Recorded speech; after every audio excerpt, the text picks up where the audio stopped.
Jejak di Balik Kabut. Audiobook novel silat. Cerita, Esa Mintarja. Bab 21. Sesaat kedua orang itu berdiri termangu-mangu. Namun kemudian Wijang dan Paksi melihat kedua orang itu melangkah ke pintu gubuk mereka dan melangkah masuk ke dalamnya. Wijang dan Paksi saling berpandangan sejenak. Dengan nada ragu Wijang pun berkata, "Apakah kita akan menemui mereka?" "Ya," desis Paksi. "Rasa-rasanya ingin tahu, siapakah mereka berdua? Apakah mereka melihat apa yang telah kita lakukan sebelumnya ketika Kerta Ambal dan ketiga orang kawannya itu datang ke gubuk kita?" Wijang termangu-mangu sejenak. Namun kemudian katanya, "Marilah, berhati-hatilah. Keduanya memiliki ilmu yang tinggi. Lebih tinggi dari ilmu kita masing-masing. Lebih tinggi dari ilmuku. Tetapi belum tentu lebih tinggi dari ilmumu yang tidak dapat dijajagi." "Jangan mengigau," sahut Wijang.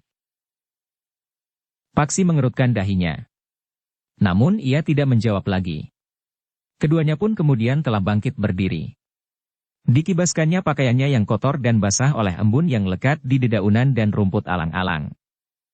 Sejenak kemudian Wijang dan Paksi itu pun melangkah meninggalkan gumuk kecil menuju ke gubuknya. Pintu gubuk itu masih terbuka. Lampu minyak di dalamnya masih menyala, meskipun nyalanya meliuk-liuk dihembus angin perlahan-lahan. Dengan hati-hati keduanya mendekati pintu yang terbuka itu. Kemudian Wijang pun menyentuh dinding gubuk itu sambil bertanya, "Siapa yang ada di dalam?" Tidak terdengar jawaban. Paksi yang berdiri di belakangnya melangkah dengan hati-hati untuk menengok ke dalam lewat pintu yang terbuka. Wijang mengamatinya sambil memberi isyarat agar Paksi berhati-hati. Tetapi Paksi tidak segera melihat seseorang. Karena itu, maka ia pun bergerak semakin maju. Bahkan Wijang pun telah berdiri pula di depan pintu. Namun mereka memang tidak melihat seorang pun. Keduanya menjadi semakin berhati-hati. Ruangan gubuknya tidak terlalu luas.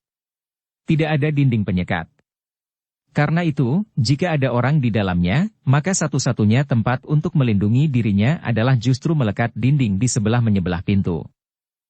Karena itu, maka keduanya tidak langsung meloncat memasuki gubuk itu. Tetapi sekali lagi Wijang bertanya, "Siapa yang ada di dalam?" Masih tetap tidak ada jawaban. Karena itu, maka Wijang pun kemudian memberi isyarat kepada Paksi untuk berhati-hati. Namun Paksi pun kemudian berkata, "Dinding ini tidak terlalu rapat. Jika ada orang yang bersembunyi di dalamnya dan berada di sebelah menyebelah pintu, maka bayangannya akan nampak dari luar karena lampu minyak itu ada di sudut sebelah dalam." "Ya, aku juga sudah memikirkannya. Tetapi aku tidak mengerti bahwa kedua orang itu begitu saja hilang." "Memang aneh," desis Paksi. Namun demikian, Wijang masih tetap berhati-hati. Ia masih juga berkata, "Jika ada orang di dalam, kami ingin berbicara." Tetapi masih tetap tidak ada jawaban. Karena itu, maka Wijang pun memberi isyarat kepada Paksi untuk bersiap-siap. Wijang akan memasuki rumah itu. Sementara Paksi harus tetap berada di luar. Demikianlah, maka sejenak kemudian, Wijang pun telah meloncat masuk. Dengan cepat ia berguling dan melenting berdiri sambil mempersiapkan kedua pisaunya, sementara Paksi melangkah berdiri di ambang pintu dengan tongkatnya yang siap terayun. Tetapi ternyata rumah itu memang kosong. Tidak ada seorang pun di dalamnya. Wijang dan Paksi yang kemudian melangkah masuk berdiri termangu-mangu. Mereka melihat isi rumah itu berserakan. Mereka memang sudah mengira bahwa Ajak Pinunjung akan mencari cincin di dalam rumah itu. Namun bahwa kedua orang itu tidak ada di dalamnya, benar-benar membuat keduanya heran dan bahkan bingung. "Apakah mereka penunggu Gunung Merapi?" desis Paksi. Wijang tidak menyahut tetapi keningnya nampak berkerut. Untuk beberapa saat keduanya termangu-mangu. Namun agaknya keduanya tidak menyerah. Keduanya telah meneliti dinding gubuk itu dari sudut sampai ke sudut. Tetapi seekor kucing pun tidak akan dapat masuk dan keluar. Namun ketika Wijang menyentuh dinding pada sudut gubuk itu, ia pun tertegun. Sambil menarik nafas dalam-dalam Wijang pun berkata, "Ternyata kitalah yang terlalu bodoh." Paksi tertegun sejenak. Namun kemudian ia pun melangkah mendekat. Sementara itu Wijang menunjuk dinding pada sudut gubuknya itu. Kenapa? Bertanya Paksi. Lihatlah sendiri, jawab Wijang. Paksi pun kemudian menyentuh dinding itu pula. Paksi kemudian menarik nafas dalam-dalam. Dengan nada dalam ia berkata, "Ya, kitalah yang dungu." Wijang pun kemudian mendorong dinding itu sehingga terbuka lebar dan cukup untuk menyusup seseorang. Mereka keluar dan masuk lewat sudut dinding ini. Keduanya pun kemudian telah duduk di dalam gubuk itu. Sambil memandangi barang-barangnya yang berserakan, Paksi berkata, "Aku tidak akan mengaturnya lagi." "Kenapa?" bertanya Wijang. "Aku menjadi semakin mantap untuk meninggalkan tempat ini. Bukannya karena aku menjadi ketakutan. Tetapi Pangeran Benawa itu harus dijauhkan dari keadaan seperti ini." "Kenapa dengan Pangeran Benawa?" "Persoalannya akan dapat beralih. Jika gubuk ini kemudian menarik perhatian banyak orang, maka kita akan diributkan oleh hal-hal yang tidak kita inginkan." Wijang tertawa. Katanya, "Aku mengerti. Mungkin pada suatu saat ada orang yang menduga bahwa Pangeran Benawa itu ada di sini. Bahkan mungkin Paman Haryawisaka. Paman tentu juga menduga bahwa cincin itu ada di sekitar tempat ini, sementara di sini ada orang yang diselubungi rahasia." Paksi mengangguk-angguk kecil. Namun Wijang itu pun kemudian berkata, "Namun kitalah sekarang yang dihadapkan pada sebuah teka-teki. Siapakah kedua orang yang telah berada di dalam gubuk ini pada saat kita meninggalkannya? Aku menjadi malu kepada mereka." "Kenapa malu?" bertanya Paksi. "Bukankah kita telah melarikan diri dan bersembunyi di gumuk itu? Mereka pun tentu melihat bagaimana kita menjadi ketakutan untuk memasuki gubuk ini. Bahkan sekarang pun mereka tentu masih berada di sekitar kita." Paksi mengerutkan dahinya. Namun kemudian katanya, "Tidak. Kita tidak perlu malu. Bukankah seorang prajurit sekalipun akan membuat perhitungan jika mereka akan maju berperang? Dua orang prajurit tidak akan menyerang begitu saja sebuah pasukan yang terdiri lebih dari 10 orang. Apalagi dipimpin oleh seorang senapati yang mumpuni." Wijang mengangguk-angguk. Sementara Paksi berkata selanjutnya, "Dasar perhitungan itulah yang membuat seseorang mengatasi kesulitan-kesulitannya. Kau benar. Kau akan menjadi seorang senapati yang baik. Lebih baik dari ayahmu." Paksi menarik nafas dalam-dalam. Tetapi tiba-tiba saja ia berdesis. "Doakan saja. Mudah-mudahan ada seorang pangeran yang mengangkat aku menjadi seorang senapati kelak." Wijang tertawa berkepanjangan. Katanya, "Jika ada orang yang bersedia menempatkan kau pada kedudukan itu, apakah kau bersedia memberikan gajimu selama setahun kepadanya?" "Jangankan setahun," berkata Paksi. Namun katanya kemudian, "Orang-orang yang demikian tentu cepat menjadi kaya." "Ya, meskipun menghisap darah sesamanya," sahut Wijang. "Tetapi jangan terkejut jika kau pada suatu saat menjumpai orang yang benar-benar berbuat demikian." Paksi terdiam. Tetapi kepalanya terangguk-angguk kecil. Namun dalam pada itu, tiba-tiba Wijang pun bertanya, "Menurut pendapatmu, siapakah mereka berdua?" Paksi merenung sejenak. Katanya, "Aku hanya mengenal 2 orang yang pernah datang kemari. Ki Marta Brewok," desis Wijang. "Ya. Dan seorang lagi yang pernah datang mencobaiku." Wijang mengangguk. Katanya, "Aku setuju." Namun tiba-tiba saja Paksi bertanya, "Siapakah sebenarnya mereka itu?" "Bagaimana aku tahu?" jawab Wijang. Namun katanya kemudian, "Tetapi pada saatnya kita akan mengetahuinya." "Ya. Pada suatu saat." Wijang mengerutkan dahinya. Namun kemudian ia pun tertawa. "Jadi, aku harus menjawab bagaimana?" Paksi tidak menjawab. Untuk beberapa saat keduanya saling berdiam diri. Namun kemudian Wijang itu pun bertanya, "Apakah kita akan tidur di ujung malam? Kita masih mempunyai sedikit waktu tersisa sebelum fajar menyingsing. Jika kita mencoba tidur, maka kita hanya akan menjadi pening, karena sesaat kemudian kita harus sudah bangun lagi. Karena itu lebih baik kita tidak tidur. Aku akan mandi. Jangan berendam. Semalam kita tidak tidur. Jika kita berendam terlalu lama, kita akan menjadi kedinginan. Paksi mengangguk-angguk. Katanya. Untuk terakhir kalinya kita mandi di sini. Wijang menarik nafas. Katanya. Ya. Untuk terakhir kalinya. Demikianlah, maka keduanya pun telah mandi dan berbenah diri. Ketika kemudian matahari terbit, maka keduanya telah siap untuk meninggalkan gubuk yang telah dihuni oleh Paksi lebih dari setahun itu. Namun ketika Paksi melihat barang-barangnya berserakan, rasa-rasanya memang menjadi iba. Karena itu, maka katanya, "Tunggu. Aku tidak dapat meninggalkan gubukku dalam keadaan berserakan seperti ini." Wijang tersenyum. Namun ia pun kemudian ikut membantu membenahi barang-barang yang berserakan itu. Baru ketika matahari sepenggalah, mereka selesai. Namun Paksi masih juga ingin melihat-lihat tanaman-tanamannya yang tumbuh subur, yang memang harus ditinggalkannya. Baru sejenak kemudian, maka kedua orang itu benar-benar telah melangkah meninggalkan gubuk itu. Paksi membawa tongkatnya. Tetapi karena tongkat itu adalah tongkat kayu, maka tongkat itu tidak menarik perhatian. Kedua orang itu pun melangkah menuruni kaki Gunung Merapi. Mereka mengikuti jalan setapak. Kemudian menelusuri jalan yang lebih besar. Tetapi mereka tidak akan singgah di pasar berdua. Hanya Paksi yang akan melihat keadaan di pasar, sementara Wijang akan menunggu di tempat yang agak terlindung. Namun Paksi tidak menjumpai orang-orang yang dikenal atau dimengerti. Paksi itu berjalan seperti biasa. Tidak ada hal-hal yang menarik perhatian. Kinong masih juga berlari-lari dengan keranjang kecilnya. Agaknya ia sudah mendapat beberapa keping uang sehingga ia dapat membeli makan paginya. Wajahnya sudah nampak cerah ketika ia bertemu dengan Paksi. "Hi, kau nampak gembira hari ini," sapa Paksi. "Kami mendapat banyak rejeki pagi ini." "Syukurlah. Mudah-mudahan tidak hanya hari ini." "Kakang membawa tongkat," desis Kinong. Paksi tertawa. Katanya, "Aku sering bertemu dengan anjing hutan yang berkeliaran sampai ke padukuhan-padukuhan. Aku takut terhadap anjing. Jangankan anjing hutan. Kepada anjing di padukuhan-padukuhan itu pun aku takut."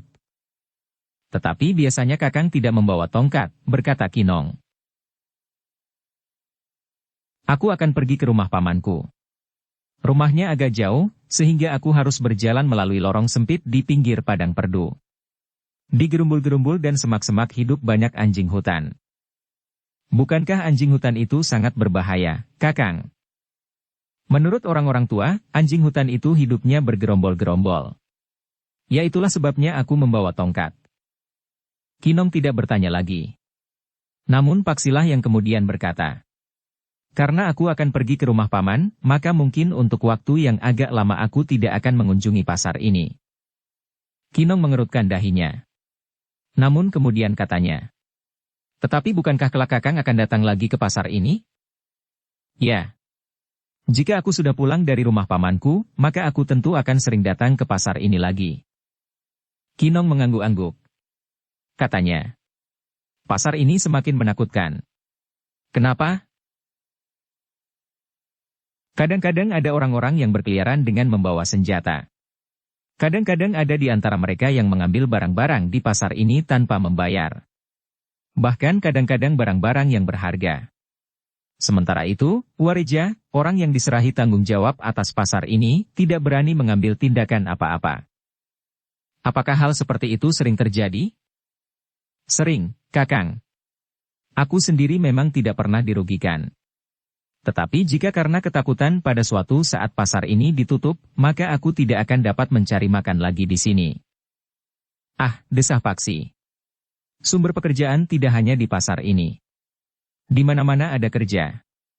Mungkin kau dapat membantu bekerja di sawah atau pekerjaan-pekerjaan lain." "Sawah siapa?" "Ayah sudah tidak mempunyai sawah lagi.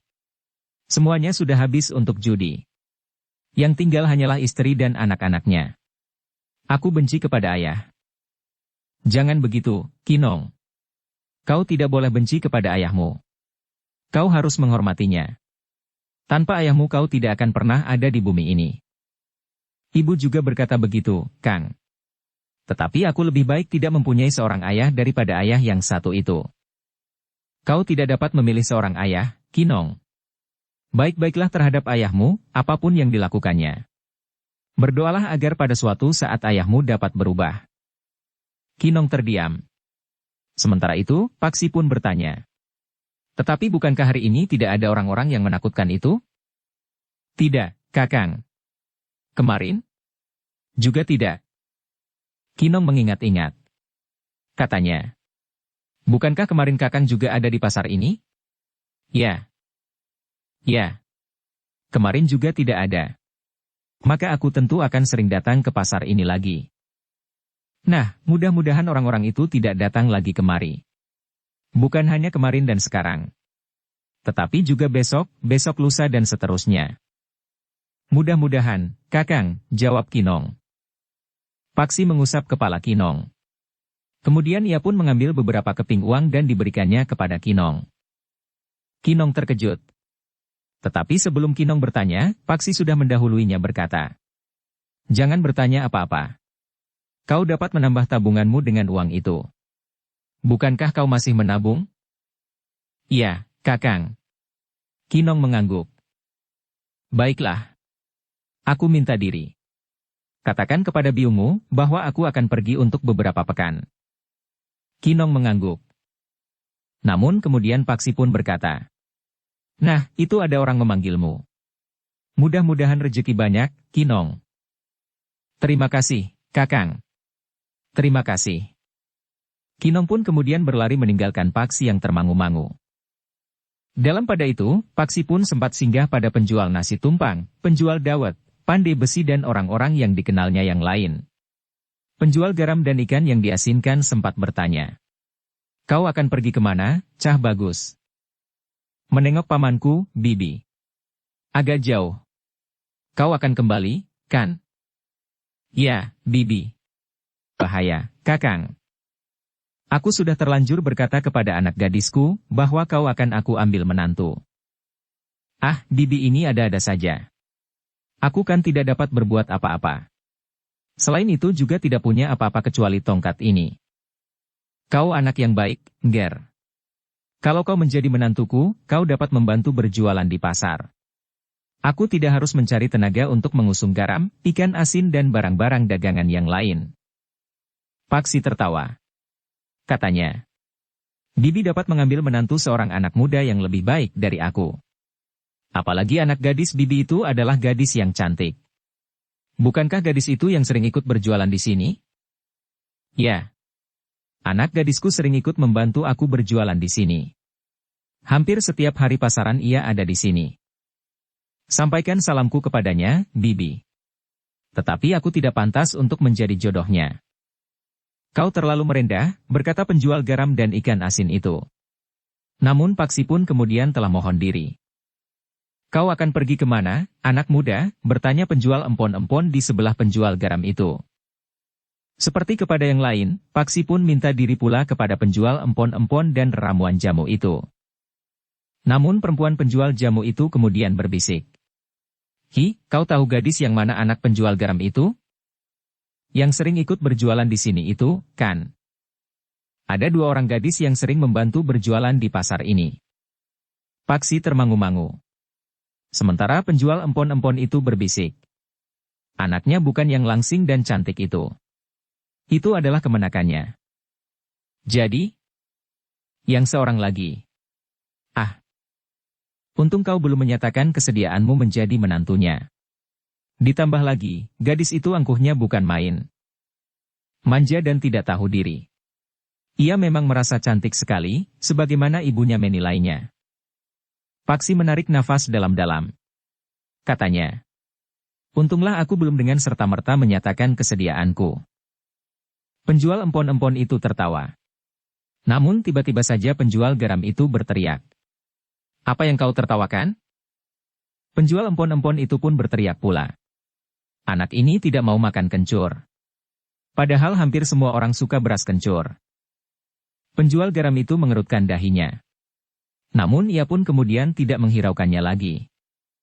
Sejenak kemudian, maka Paksi pun telah meninggalkan pasar itu. Wijang tentu sudah mulai memberengut, karena ia terlalu lama berada di dalam pasar itu. Karena itu, maka Paksi pun kemudian dengan tergesa-gesa melangkah meninggalkan gerbang pasar. Ketika Paksi keluar dari kesibukan orang-orang yang ada di depan pasar itu, maka ia merasa seseorang sedang mengikutinya. Tidak jauh di belakangnya. Jika ia berjalan cepat, orang itu juga berjalan cepat. Jika ia memperlambat langkahnya, maka orang itu pun berjalan lambat. Karena itu, Paksi tidak mau berteka-teki lebih lama. Tiba-tiba saja ia menepi, berhenti dan berbalik. Paksi menarik napas dalam-dalam. Yang mengikuti beberapa langkah di belakangnya adalah Wijang. "Kau," desis Paksi. Wijang berhenti selangkah di hadapan Paksi. Katanya, "Kau menghukum aku di bawah pohon duet itu." Aku menunggu sambil duduk membelakangi jalan agar wajahku tidak dilihat orang lewat. Tetapi nampaknya kau tertidur di pasar. Paksi tersenyum. Katanya, "Jangan marah. Aku melihat-lihat seisi pasar itu.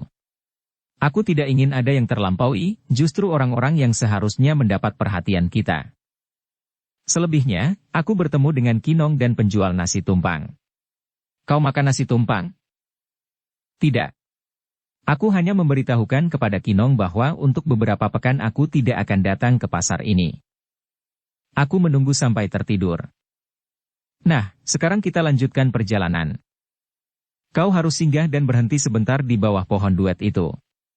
"Baiklah," jawab Paksi. Keduanya pun kemudian melanjutkan langkah mereka. Keduanya memang berhenti sejenak di bawah pohon duet itu. "Duduklah," berkata Wijang. Paksi pun kemudian telah duduk di bawah pohon duet itu. "Letakkan tongkatmu, agar tidak menarik perhatian orang yang akan lewat." Paksi pun meletakkan tongkatnya di sisinya. Wijang pun kemudian menggamit Paksi sambil berkata, "Aku menduga bahwa orang itu akan kembali melalui jalan ini." "Orang yang mana?" bertanya Paksi. "Kita melangkah meninggalkan gerbang pasar." Wijang tidak menyahut.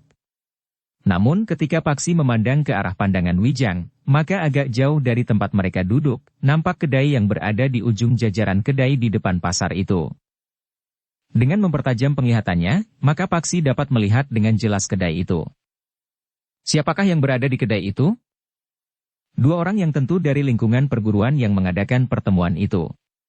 "Apakah kau tidak mengenal ciri-cirinya?" bertanya Paksi. "Bukan hanya ciri-cirinya. Tetapi aku mengenali kedua orang itu." "Siapa?" bertanya Paksi. "Kau tentu juga mengenalnya." Paksi termangu-mangu sejenak. Namun ia tidak bertanya lebih jauh. Ia tinggal menunggu saja kedua orang itu keluar dari kedai itu berjalan lewat jalan di depan mereka. Namun keduanya terkejut ketika tiba-tiba saja mereka melihat seseorang terlempar dari kedai itu. Kemudian seorang lagi terbanting jatuh dan tidak segera dapat bangkit berdiri. "Apa yang terjadi?" bertanya Paksi. Beberapa orang pun segera berlari-larian. Beberapa orang di antaranya berlari-lari di jalan di depan Paksi dan Wijang itu duduk menunggu.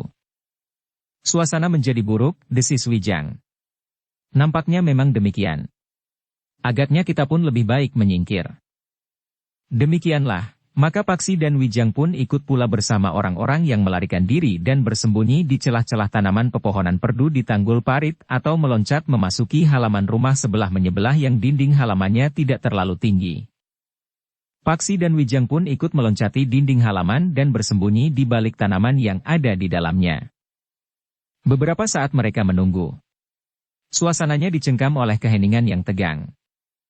Dalam pada itu, pendengaran Paksi dan Wijang yang tajam pun sudah mendengar langkah dua orang yang menyelusuri jalan di sebelah dinding itu. Langkah dua orang perempuan. Bahkan mereka pun mendengar salah seorang di antara kedua perempuan itu berkata, "Tangan yang usil itu seharusnya dipotong saja. Kenapa tidak kau lakukan?" Orang itu sudah mau memberi keterangan tentang repak rembulung dan pupus rembulung yang kemarin juga berada di pasar ini. Aku hargai keterangannya, sehingga aku tidak memotong tangannya. Ia salah mengerti. Pernyataan terima kasihmu dikiranya mempunyai ungkapan yang lebih dalam dari pernyataan terima kasih biasa. Orang itu memang gila. Seandainya ia tidak mau berbicara sebelumnya tentang sepasang suami istri yang ciri-cirinya seperti repak rembulung dan pupus rembulung. Ya, repak rembulung dan pupus rembulung dalam wujudnya sebagai seorang ayah dan ibu yang baik. Repak rembulung dan pupus rembulung juga gila. Terdengar suara tertawa seorang perempuan. Namun kemudian orang yang tertawa itu bertanya, "Nah, apakah kau yakin bahwa Repak Rembulung dan Pupus Rembulung tidak pergi ke Panjatan?" "Aku yakin." "Jadi mereka akan pergi kemana?" "Dari mana aku tahu? Kita tidak terikat untuk menemukan mereka. Bukankah kita mencari Pangeran Benawa? Kita hanya menduga bahwa Pangeran Benawa ada di tangan pengikut Repak Rembulung dan Pupus Rembulung. Kita pergi ke Panjatan. Kita cari Repak Rembulung dan Pupus Rembulung. Jika keduanya tidak ada di sana, kita akan memaksa orang-orangnya untuk menunjukkan di mana mereka menyimpan Pangeran Benawa. Jangan tergesa-gesa. Dalam keadaan seperti ini, sebaiknya kita tidak membuka permusuhan. Kecuali dalam keadaan terpaksa. Jadi apa yang harus kita lakukan? Jangan memaksa diri untuk menemukan jawabnya sekarang juga. Kita mempunyai banyak kesempatan untuk berpikir. Lalu kita kemana? Ke Panjatan. Kemudian mereka terdiam. Langkah mereka sudah menjadi semakin jauh. Ketika kemudian Paksi dan Wijang menjengukkan kepala mereka, mereka tinggal melihat punggungnya saja. Dua orang perempuan dengan mengenakan pakaian sebagaimana kebanyakan perempuan justru pada saat-saat mereka pergi mengunjungi sebuah perhelatan. Namun, meskipun dari belakang, keduanya langsung dapat menerka bahwa keduanya adalah Nyi Melayawerdi dan Nyi Megar Permati. Dua orang perempuan yang cantik namun yang sekaligus garang seperti serigala betina. Wijang menarik nafas dalam-dalam. Katanya, "Jika kemarin Repak Rembulung dan Pupus Rembulung mengenakan pakaian rapi sebagaimana seorang suami istri dari keluarga yang baik, maka sekarang Melayawerdi dan Megar Permati juga mengenakan pakaian sebagaimana perempuan yang akan pergi ke perhelatan." Suasananya berubah, berkata Paksi. Mereka nampaknya sudah bersiap-siap untuk meninggalkan lingkungan ini. Mereka tidak lagi mencari cincin itu di sini. Tetapi mereka akan mencari Pangeran Benawa yang dapat berkeliaran sampai kemana-mana. Satu permulaan dari sebuah malapetaka, desis Wijang, sebuah tantangan. Wijang menarik nafas dalam-dalam. Katanya, "Mereka akan pergi ke Panjatan. Jika kau memperhitungkan bahwa Repak Rembulung dan Pupus Rembulung tidak kembali ke Panjatan, maka kedua perempuan iblis itu akan dapat menghancurkan padukuhan itu untuk mencari Pangeran Benawa. Bukankah mereka tidak ingin membuka permusuhan?" desis Paksi. "Masih ada kecualinya. Kecuali jika tidak dalam keadaan terpaksa. Tetapi aku kira, dua orang itu tidak akan melakukan kekerasan. Bukankah di Panjatan banyak sekali pengikut Repak Rembulung dan Pupus Rembulung?"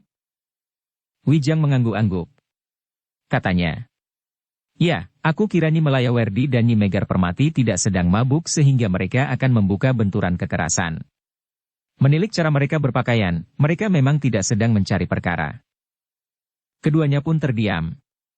Namun kemudian Wijang berkata, "Marilah kita lihat orang-orang yang terpelanting itu." Paksi dan Wijang pun kemudian telah pergi ke kedai di ujung dari jajaran kedai di depan pasar. Mereka melihat dua orang yang nampak kesakitan duduk di dalam kedai. Beberapa orang masih berkerumun di luar kedai itu. "Sudahlah, pergilah," teriak pemilik kedai itu. "Jika kedua perempuan itu kembali, maka kalian akan mengalami sebagaimana dialami oleh kedua orang ini." Beberapa orang memang segera pergi. Paksi dan Wijang pun kemudian mencoba bertanya kepada mereka apa yang telah terjadi. "Salah mereka sendiri," berkata seorang yang berkumis tipis. Keduanya mencoba mengganggu kedua orang perempuan itu. Bahkan mereka mencoba untuk menyentuhnya. "Lalu, apa yang dilakukan oleh kedua orang perempuan itu?" bertanya Wijang. "Entahlah, apa yang dilakukan oleh kedua orang perempuan itu. Yang aku lihat, keduanya telah terlempar dan terbanting jatuh. Nampaknya yang seorang agak parah. Mudah-mudahan punggungnya tidak patah." Paksi dan Wijang mengangguk-angguk kecil. Namun kemudian Wijang itu pun berdesis. "Terima kasih. Aku lebih baik pergi saja. Lebih baik untuk selamanya tidak bertemu dengan perempuan segarang itu." Wijang pun kemudian telah mengajak Paksi meninggalkan tempat itu. Sementara masih ada 1-2 orang yang berdiri di luar kedai itu. Di dalam kedai itu, 2 orang masih saja nampak kesakitan duduk sambil menyeringai. "Kita kemana sekarang?" bertanya Paksi. "Rasa-rasanya aku juga ingin pergi ke Panjatan," jawab Wijang. "Sekarang? Tentu tidak. Kita akan dapat bertemu dengan Nyi Melaya dan Nyi Megar Merpati. Sebaiknya kita masih harus menghindari benturan kekerasan dengan mereka. Juga dengan pemimpin-pemimpin perguruan yang lain. Jadi, bertanya Paksi. Nanti siang kita pergi ke Panjatan. Jadi kemana kita selama menunggu siang? Berkeliaran atau mencari tempat untuk berbaring sambil merenungi nasib. Paksi menarik nafas panjang. Ia mengerti bahwa Wijang akan mengunjungi Panjatan setelah Melayawerdi dan Megar Permati meninggalkan padukuhan itu. Dengan demikian, maka keduanya pun telah pergi ke sebuah belik kecil di pinggir sebuah sungai. Kita sempat mencuci pakaian. Di tempat yang nampaknya memang sepi itu, keduanya menyempatkan diri untuk mencuci baju dan kain panjang mereka. Kemudian menjemurnya di atas sebuah batu besar. Sinar matahari yang panas telah menghisap air yang lekat pada pakaian itu sehingga dengan cepat menjadi kering. Baru lewat tengah hari keduanya bersiap untuk melanjutkan perjalanan menuju ke Panjatan. Keduanya berharap bahwa Melayawerdi dan Megar Merpati telah meninggalkan padukuhan itu.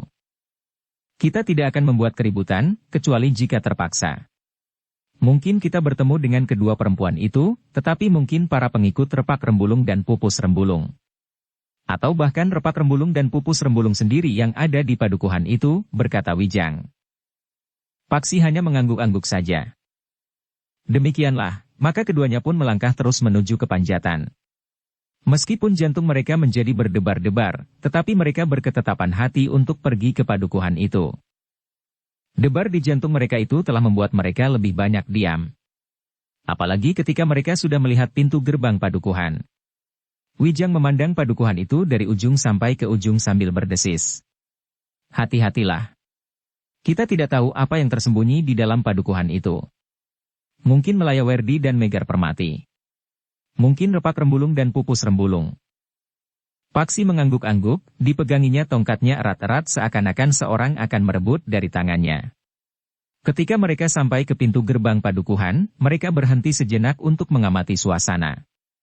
Tetapi rasa-rasanya suasana di padukuhan itu tetap tenang. Tidak terjadi pergolakan apapun yang dapat menggoncang ketentraman padukuhan itu. Mereka masih mendengar suara orang menumbuk padi. Mereka masih mendengar teriak anak-anak yang sedang bermain meskipun matahari mulai melayang di belahan langit sebelah barat.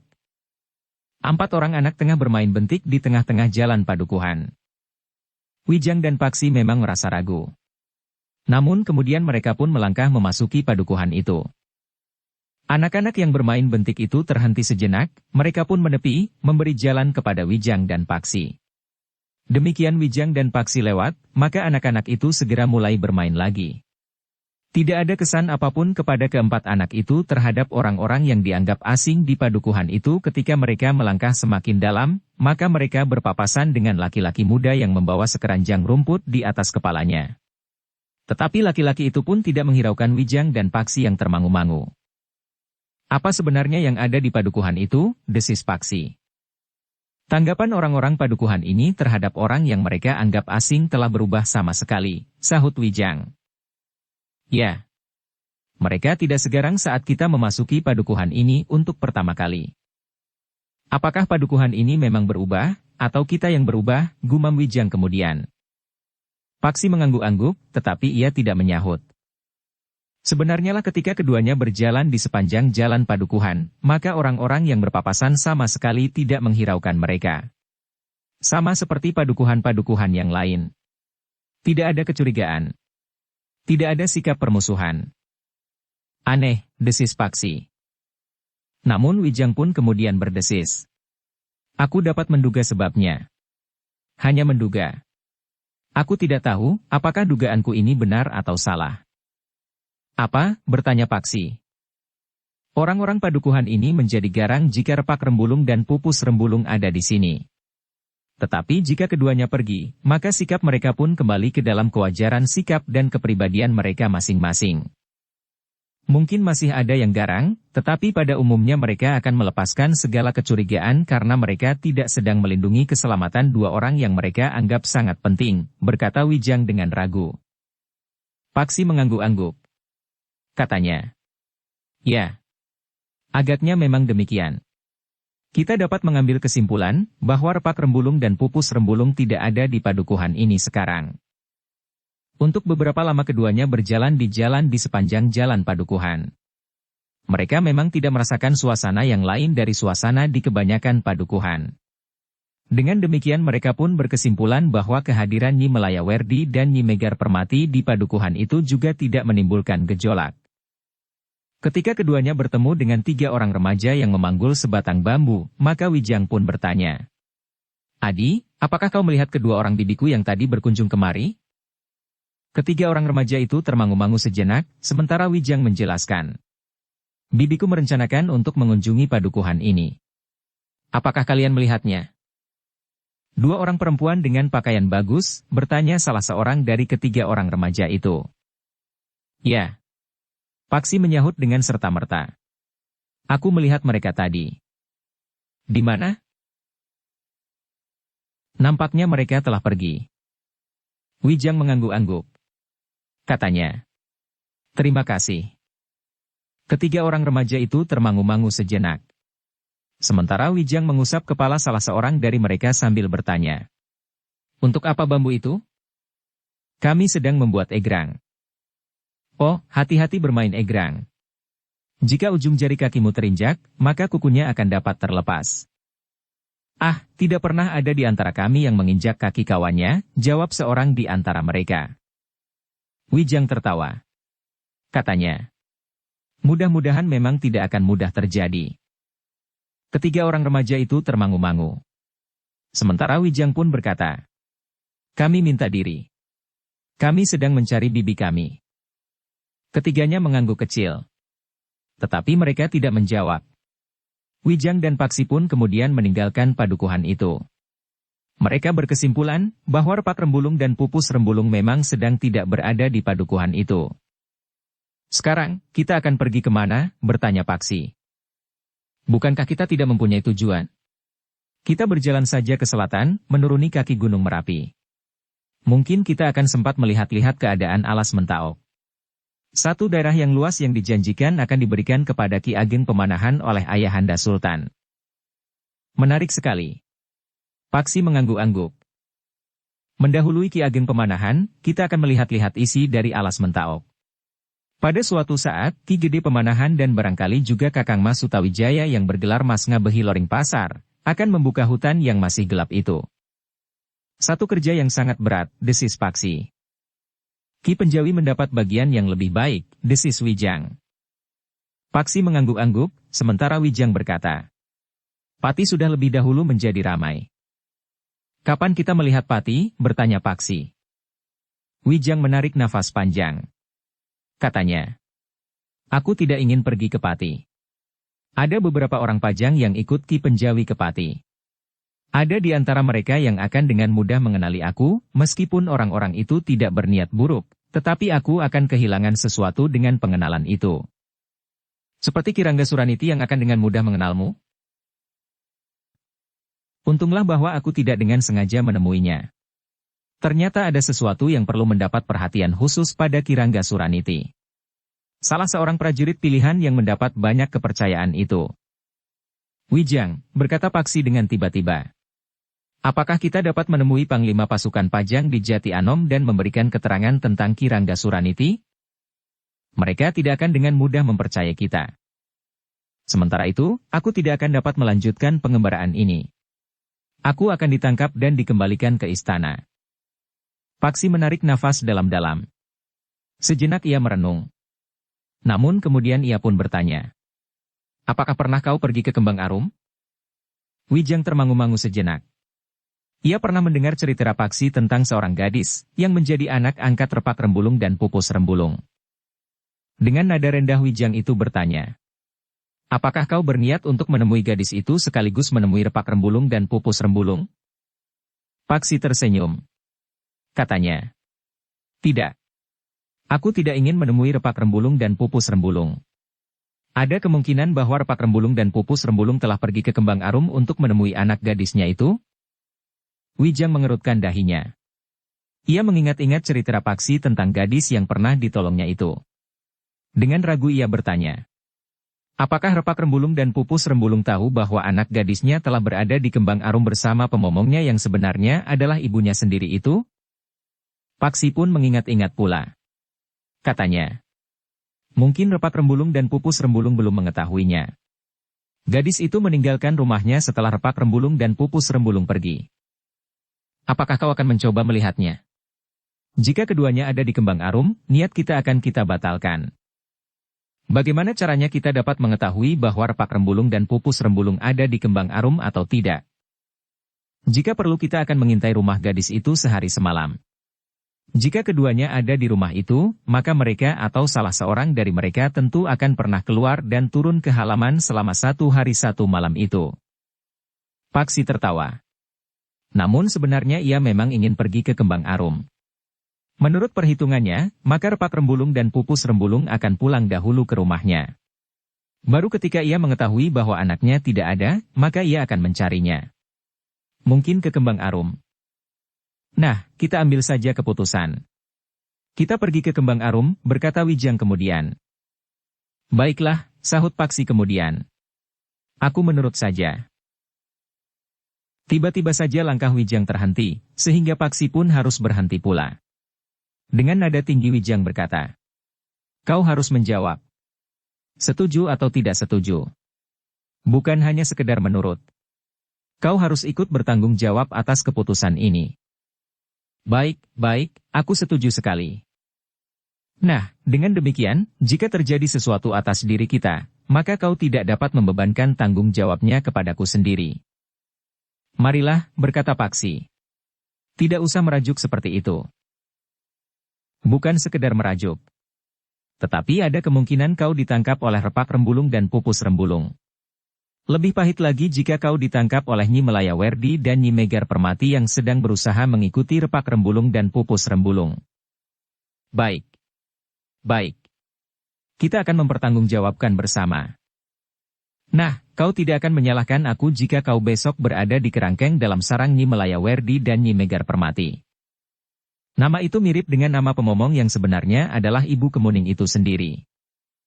Siapa namanya? Nyi Permati. Oh, Wijang mengangguk-angguk. Katanya kemudian. Ada ribuan orang yang mempunyai persamaan nama. Paksi menarik nafas panjang. Namun kemudian ia berdesis. Untunglah bahwa bahu Langlang tentu akan dilumatkannya menjadi debu. Wijang pun berdesis. Itu namanya nyawa bahu Langlang cukup liat. Paksi pun kemudian terdiam. Mereka pun kemudian melangkah semakin cepat menelusuri jalan yang lengang. Hanya ada 1-2 orang sajalah yang berjalan cepat ke arah yang berlawanan. Wijang dan Paksi pun kemudian telah berketetapan hati untuk pergi ke kembang arum. Mereka berjalan jauh lebih cepat dibandingkan dengan perjalanan Paksi bersama Kemuning dan ibunya. Terik matahari yang menyengat membuat mereka menjadi haus. Meskipun di depan beberapa regol halaman rumah di padukuhan yang mereka lewati terdapat gentong berisi air bersih serta sebuah siwur yang tergantung di dinding halaman, namun keduanya lebih senang untuk singgah barang sebentar di sebuah kedai. Aku tidak saja haus, berkata Wijang. Tetapi aku juga lapar. Kita singgah di sebuah kedai di dekat sebuah pasar. Mungkin pasar itu telah menjadi lengang. Tetapi mudah-mudahan masih ada kedai yang membuka pintunya. Sebenarnya lah keduanya masih menemukan kedai yang membuka pintunya. Bahkan masih ada 2-3 kedai, sehingga mereka dapat memilih tempat yang terbaik. Sesaat kemudian, mereka pun telah duduk di dalam kedai. Ada 2-3 orang yang telah duduk di dalamnya. Kita dengarkan, apa yang mereka bicarakan, bisik Wijang. Paksi mengangguk. Mereka kemudian memesan makanan dan minuman. Sementara itu mereka berusaha untuk mendengarkan pembicaraan orang-orang yang telah lebih dahulu berada di kedai itu. Mungkin ada hal-hal yang menarik perhatian mereka. Tetapi yang mereka bicarakan adalah persoalan mereka sendiri. Barang dagangan mereka yang agak sulit untuk dipisahkan pada saat-saat terakhir karena persaingan menjadi semakin ketat. Karena itu, maka Wijang dan Paksi pun tidak menghiraukan pembicaraan mereka lagi. Apalagi ketika minuman dan makanan yang mereka pesan telah dihidangkan. Namun selagi mereka makan, perhatian mereka telah tertarik pada seorang laki-laki muda yang berhenti di depan kedai itu. 3 orang laki-laki menyertainya. Nampaknya ketiganya adalah para pengiringnya. Menilik sikapnya, maka laki-laki muda itu adalah seorang yang mempunyai pengaruh di lingkungannya.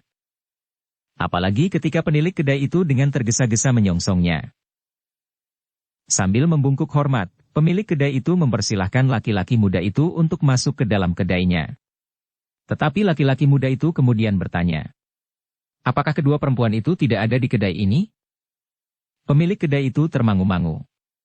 Dengan dahi yang berkerut ia bertanya, "Kedua perempuan yang manakah yang anak muda maksudkan?" Laki-laki muda itu tidak menyahut. Tetapi diamatinya bagian dalam kedai itu. Agaknya yang dicarinya memang tidak ada di situ. "Lihat di kedai yang lain," berkata laki-laki muda itu kepada pengiringnya. Dua di antara ketiga pengiringnya itu pun segera melangkah meninggalkan laki-laki muda itu, sementara seorang di antaranya berdiri termangu-mangu di sisinya. Pemilik kedai itu sekali lagi mempersilahkannya. "Marilah anak muda. Silahkan duduk." "Diam," laki-laki itu tiba-tiba membentak. Pemilik kedai itu terkejut. Wijang dan Paksi pun terkejut pula. Laki-laki itu menjadi marah tanpa sebab. Ketika Wijang dan Paksi sempat berpaling, maka dilihatnya orang-orang yang sudah lebih dulu di kedai itu pun nampak menjadi gelisah. "Kenapa mereka menjadi seperti melihat hantu?" desis Paksi. "Hus." Wijang memberi isyarat agar Paksi tidak ribut. Paksi terdiam. Tetapi ia juga menjadi gelisah, meskipun alasannya berbeda dengan orang-orang yang sudah lebih dahulu berada di kedai itu. Beberapa saat kemudian kedua orang pengiringnya yang melihat-lihat kedai yang lain itu pun kembali. Seorang di antara mereka berkata, "Mereka ada di kedai sebelah." Laki-laki muda itu tidak mengucapkan sepatah jawab pun. Tetapi dengan serta-merta ia melangkah ke kedai sebelah. Pemilik kedai itu menarik nafas dalam-dalam. Demikian laki-laki muda pengiringnya itu pergi, maka ia pun melangkah kembali masuk ke dalam kedainya. "Siapakah mereka itu?" tiba-tiba Paksi pun bertanya. Pemilik kedai itu mendekatinya sambil berdesis. "Kisanak orang asing di sini?" "Kami hanya kebetulan saja lewat di sini," jawab Paksi. Pemilik kedai itu mengangguk-angguk. Katanya, "Anak muda itu adalah anak Ki Demang Sekar Turi. Pasar ini terletak di lingkungan Kademangan Pasar Turi." "Oh," Paksi mengangguk-angguk. Tetapi ia pun bergumam seolah-olah ditujukan pada diri sendiri. Nampaknya ia seorang yang sangat dihormati di sini. Ya, ia memang sangat dihormati. Kecuali ayahnya seorang Demang yang sangat berpengaruh, anak muda itu sendiri mempunyai kebiasaan yang membuat orang lain harus menghormatinya. Apakah anak muda itu telah berhasil membuat Kademangan ini besar dan sejahtera? Paksi bertanya. Wijang yang lebih tua dari Paksi sempat menggamitnya. Tetapi pertanyaan itu sudah terlanjur dilontarkan. Pemilik kedai itu sempat memandang orang-orang yang sudah lebih dahulu berada di kedainya. Sambil menarik nafas panjang ia berkata, Ki Demang adalah seorang yang besar. Pemilik kedai itu pun melangkah meninggalkan Paksi yang agaknya masih ingin bertanya. Tetapi Wijang menggamitnya sambil berdesis. Sudah. Paksi memang berhenti bertanya meskipun gejolak dadanya masih membayang di kerut keningnya. Sejenak suasana di kedai itu menjadi lengang. Namun seorang di antara orang-orang yang sudah lebih dahulu berada di kedai itu bangkit berdiri dan melangkah mendekati Paksi dan kemudian bahwa duduk di sebelahnya. Laki-laki itu ditakuti di sini, desis orang itu. Kenapa? Bertanya Paksi yang semakin tertarik pada laki-laki muda itu. Wijang menarik nafas panjang. Ia tidak berniat mengetahui lebih banyak tentang laki-laki muda itu untuk menjaga perasaan Paksi yang masih muda itu. Tetapi orang itu justru telah bicara lebih jauh tentang laki-laki itu. Justru karena ayahnya seorang Demang yang mempunyai wibawa yang besar, maka anak itu merasa dapat berbuat apa saja. Yang mencemaskan penghuni Kademangan ini adalah kesenangannya terhadap gadis-gadis. Bahkan perempuan-perempuan yang lebih tua dari laki-laki itu sendiri, sering diganggunya.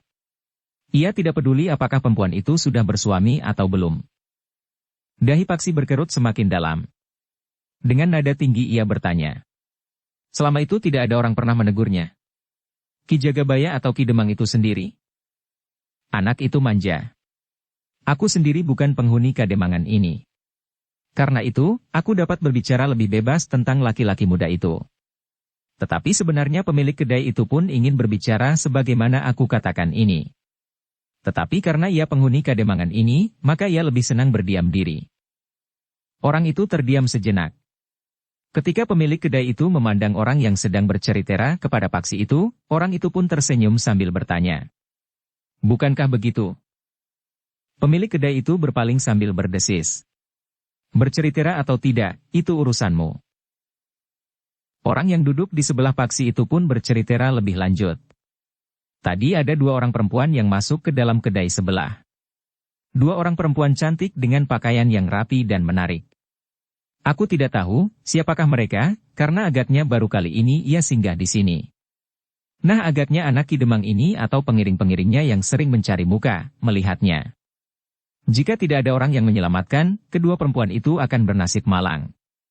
Sementara itu orang sekademangan ini tidak ada yang berani menentang kehendaknya. Paksi dan Wijang terkejut mendengar cerita itu, sehingga dengan serta-merta di luar sadarnya Wijang bertanya. Dua orang yang berpakaian rapi seperti orang yang hendak pergi ke perhelatan perkawinan sahabatnya. Ya. Wijang memandang Paksi dengan tegang. Agaknya Paksi pun mengerti bahwa kedua orang perempuan itu adalah Nyi Melaya Werdi dan Nyi Megar Permati. Jika itu benar, maka nasib laki-laki muda itu sudah dapat diramalkan, berkata Wijang dalam hatinya. Orang yang bercerita itulah kemudian bertanya. Kau mengenal kedua perempuan itu? Dengan cepat Wijang menjawab. Tidak. Aku tidak mengenalnya. Kami hanya melihat sepintas. Kami juga merasa heran, bahwa dengan pakaian seperti itu, keduanya pergi ke pasar. Cara mereka berpakaian dan merias diri memang sangat menarik perhatian. Ada beberapa kesan yang timbul. Bahkan ada kesan yang agak buram. Agaknya keduanya sengaja menarik perhatian. Wijang dan Paksi mengangguk-angguk. Dengan nada rendah Wijang pun berkata. Mungkin keduanya memang orang-orang dari lingkungan orang berada atau berkedudukan sehingga mereka terbiasa mengenakan pakaian dan rias yang demikian. Jika hal itu benar, maka kasihan mereka. Mereka akan mengalami perlakuan yang paling buruk dari anak Ki Demang itu. Tetapi apakah anak itu tidak memikirkan kemungkinan yang dapat terjadi kemudian? Jika kedua perempuan itu keluarga seorang senopati prajurit, bukankah itu berarti anak Ki Demang itu membunuh dirinya betapapun besar pengaruh Ki Demang di padukuhan ini? Anak Ki Demang itu akan dapat ditangkap. Jika ia melawan atau ayahnya berusaha melindunginya, maka para prajurit itu akan dapat mempergunakan alat-alat kekuasaan mereka. Orang yang bercerita itu menggeleng. Katanya, anak Ki Demang itu tidak akan sempat berpikir sampai sekian. Tetapi jika hal itu terjadi, agaknya ada baiknya juga untuk sedikit memberi pelajaran kepada anak Ki Demang itu. Bahkan ayahnya sekaligus. Namun di luar sadarnya Paksi berkata. Sebentar lagi anak itu akan mendapat pelajaran pula. Orang yang bercerita itu bertanya. Maksudmu? Paksi terkejut sendiri. Namun ia pun kemudian menyahut. Maksudku, pada suatu saat orang yang demikian itu akan mendapat hukumannya. Iya, pada suatu saat. Tetapi pada suatu saat itu kapan, desis orang yang bercerita itu. Paksi tidak menjawab. Tetapi jantungnya menjadi berdebar-debar. Jika keduanya itu benar Nyi Melaya Werdi dan Nyi Megar Permati, maka sebentar lagi anak itu akan mendapat pelajaran, berkata Paksi dalam hatinya. Tetapi Paksi tidak berkata apa-apa lagi. Demikian pula Wijang. Keduanya pun kemudian memusatkan perhatian mereka terhadap minuman dan makanan mereka. Orang yang bercerita itu pun kemudian bangkit berdiri demikian kawan-kawan mereka berdiri. Katanya, silahkan. Aku sudah selesai. Kami akan pulang. Setelah membayar harga makanan dan minumannya, maka orang itu bersama-sama dengan kawan-kawannya melangkah menuju ke pintu kedai itu. Tetapi langkah mereka tertegun. Agaknya di kedai sebelah telah terjadi keributan. Orang yang telah bercerita kepada Paksi itu berpaling sambil berdesis. Nah, perjalanan nasib buruk kedua perempuan itu sudah dimulai. Tetapi di luar sadarnya pula Paksi menyahut. Atau yang terjadi justru sebaliknya.